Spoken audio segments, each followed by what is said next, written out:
But the destruction left by Russian forces in occupied areas has made any discussions tenuous.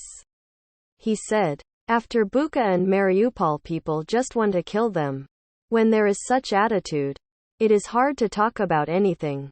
He dismissed Mr. Putin's stated justifications for the invasion, that he is protecting Russians in Ukraine from Nazism, adding, "It's hard to square that rhetoric by what he's actually doing inside Ukraine to innocent people. Shot in the back of the head. Hands tied behind their backs. Pregnant women being killed. Hospitals being bombed."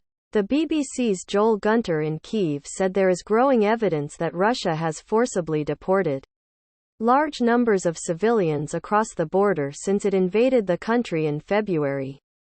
Russia confirmed on Friday that its military had conducted an airstrike in Ukraine's capital during a visit by the UN's Secretary-General.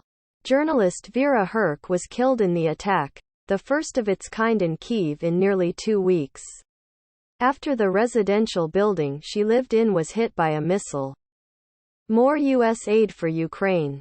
Now more than 2 months into the war, U.S. President Joe Biden has asked Congress for $33 billion, £27 billion, in military, economic and humanitarian aid for Ukraine, a major ramp-up of American support for Ukraine. The bumper package has been held up by congressional infighting over U.S. domestic priorities.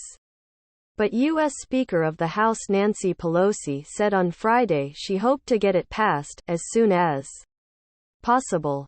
"I am sure now that the Lend-Lease will help Ukraine and the whole free world to beat the ideological successors of the Nazis, who started a war against us," he said in a late-night address on Friday. Thanks for listening to this important news update.